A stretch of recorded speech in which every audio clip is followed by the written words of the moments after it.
Hi everybody. Today is Wednesday, April 29th, 2020. I miss all of you. I have a special guest with me today. This is Remy, our puppy. Say hi, Remy. She's almost 4 months old. Say hi, Remy. And she's a girl. Yep. And thank you, Alexa, Yeah. for bringing Remy. Yeah. Have a good day, everyone. Thanks, Lex. Yeah. Okay. I'm going to read another chapter from Dark Day in the Deep Sea, Magic Treehouse.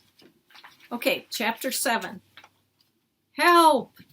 Jack plunged down into the sea. The water was freezing cold. He bobbed back up to the surface, choking and coughing.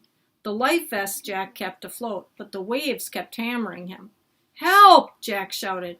Thoughts of the 20-foot tiger shark and the mysterious monster shot through his mind. Help! Help! He screamed. Jack heard someone else screaming. Help! It was Annie. She'd been washed off the ship, too. Jack flailed his arms and kicked his legs, trying to get to Annie.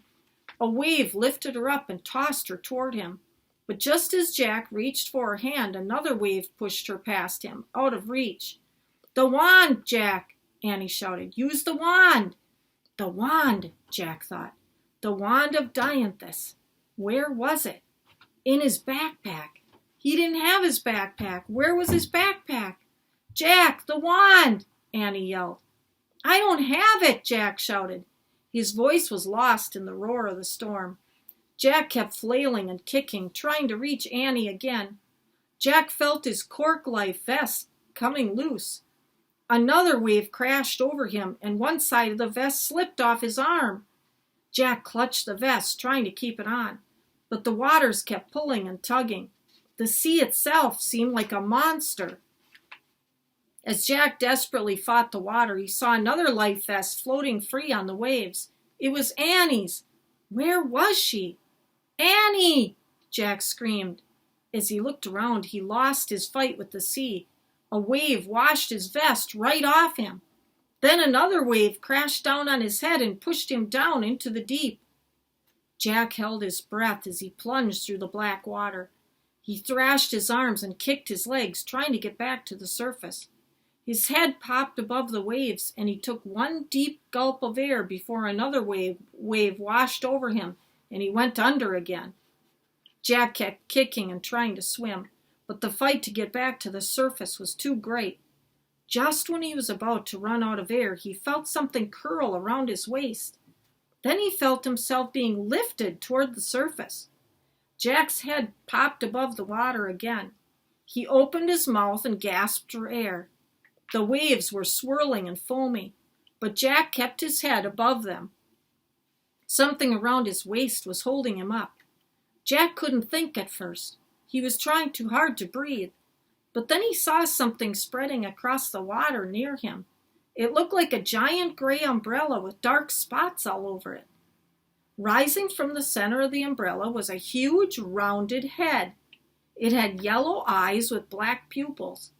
Stretching out from the umbrella were tentacles, lots of tentacles, all connected by a thick web, with double rows of suckers on each one.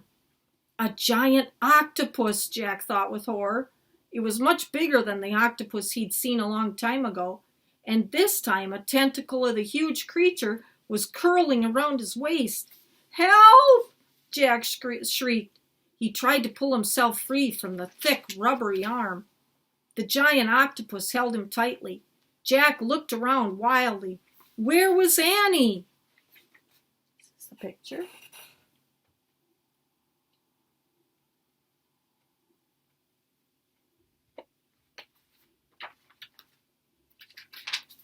Jack! Annie shouted.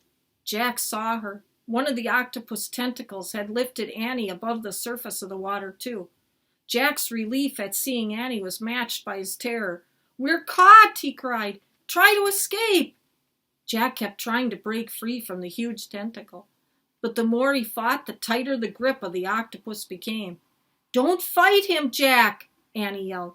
He's rescuing us. Jack couldn't think straight. Was she crazy? He'll strangle us and pull us back under, he shouted. We have to fight him. No, shouted Annie. You're wrong, can't you see? He's saving us from drowning. He is? Thought Jack. Jack tried not to panic. The octopus arm around his middle felt firm, but he could tell that it wasn't trying to strangle him. It actually felt like it was hugging him, circling him like an inner tube, holding him above the water. Jack saw the creature's huge yellow eyes fixed on him. As Jack stared back into his eyes, he knew what Annie was saying was true. The creature wasn't trying to hurt him. Instead, the octopus looked concerned. He looked curious, too, and even a little shy. Staring back into the eyes of the octopus, Jack found himself smiling. As he and Annie kept bobbing up and down in the arms of the octopus, all of Jack's fear vanished. This was the weirdest rescue he'd ever experienced. Hi, you, Annie said to the octopus. We come in peace.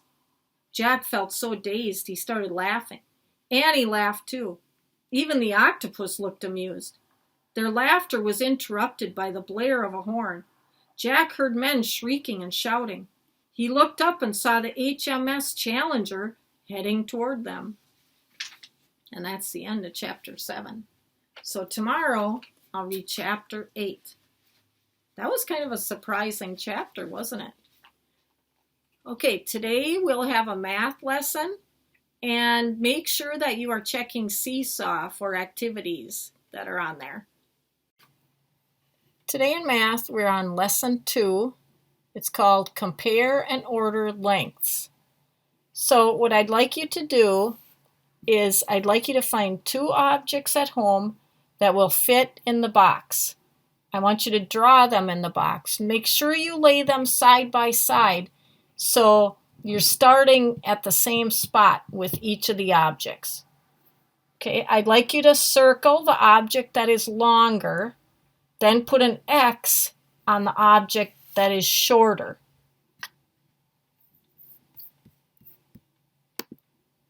Okay, on the next page, at the top it says, you can compare and order the lengths of objects. If you look at the pictures, the objects, you have a scissors, a paint set, and a pencil. The pencil is longer than the scissors. The paint set is the longest. So you're going from shortest to longest. So you would put a number 1 under the scissors. That's the shortest. A number 2 under the pencil. And a number 3 under the paint set. That's the longest. On the next part, we have 3 other objects. We have a pen, we have a bookmark, and a paintbrush. The bookmark is shorter than the paintbrush. The pen is the shortest. So this time we're going from longest to shortest. So the longest is the paintbrush. Trace over the 1 under the paintbrush. Then the next longest is the bookmark. That would be number 2. And the pen is the shortest. So trace over the 3. Okay, the next part says, find the objects in your classroom. And obviously we're not at school, but you might have these objects at home. Otherwise you can just look at the pictures. Compare. Circle the correct object. Which is shorter? Circle the shorter one. Number 2 says, which is longer? I want you to circle the longer one. Number 3 says, order the objects by length. Write 1 for long, 2 for longer, and 3 for longest. So write the numbers underneath the objects. 1 is for long, 2 is for longer, and 3 is for the longest. At the bottom, where it says Talk Math, I want you to think about what other objects you could use to compare lengths. Maybe you can find some things at home that you could compare lengths and talk to somebody about. Okay, let's go on to the next page. Find the objects in your classroom. Compare. Circle the correct objects. Now again, we're not in the classroom, So maybe you have these objects at home. If you don't, you can just look at the pictures. Number 4 says, which is shorter? Circle the shorter one. 5 says, which is longer? I want you to circle the longer one. Number 6, order the objects by length. Write 1 for short, 2 for shorter, and 3 for shortest. Number 7, order the objects by length.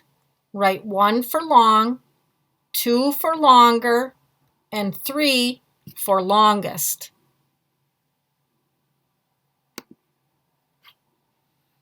Okay, number 8. John has 3 objects. How should he order the objects from shortest to longest? So 1 would be shortest, 2 is next shortest, and 3 is the longest. Number 9. Tia owns 3 iguanas. How should she order the iguanas from longest to shortest? Explain how you ordered the iguanas to a friend. So I want you to explain it to somebody at home. Remember, you're ordering the iguanas from longest, so that would be number 1, to shortest, which would be number 3.